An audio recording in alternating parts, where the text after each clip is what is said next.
The court may greenlight the nation's first public religious charter school in Oklahoma. That's right, kids potentially logging onto a religious school paid for completely with taxpayer dollars. On the surface, sounds like freedom of religion, school choice.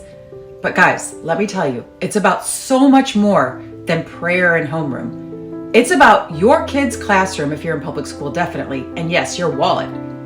And what's actually going on. I was neck deep in researching this before I left corporate journalism. And this is not just about one Catholic school opening its digital doors. Nope. This could bust open a pipeline for public money to flow to religious schools of any faith, anywhere. So your pool of state funding, now it's got more swimmers and the water's getting shallow fast. So what happens, especially for families in towns where the local public school is the only real option and maybe even the linchpin of the community? Well, let's talk about what's already happening out there. In Ohio, for instance, after lawmakers expanded private school vouchers, city school districts watched millions siphoned right out of their budgets to cover private school tuition, leaving less for schools that serve all students. In Arizona, a number of schools have either closed or are considering doing so.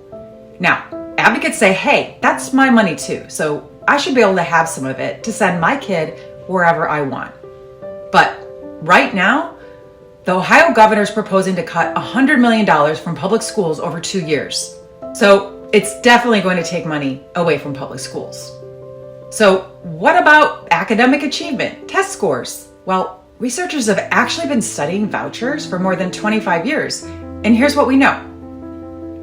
No studies have consistently shown positive voucher impacts on the test scores. Over the last decade, in fact, researchers have documented negative impacts on student achievement. According to 4 analyses in states with at-scale voucher programs, they've shown some of the largest negative effects on record.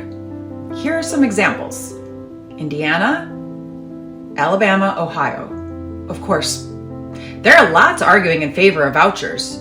But let's get real. Most of this research comes from groups specifically created to push school choice or rip from the editorial pages.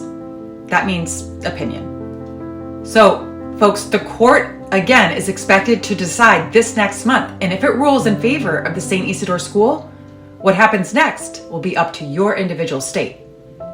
But don't be fooled. This isn't just some high court debate over freedom of religion. We're talking fundamental changes to our entire educational system.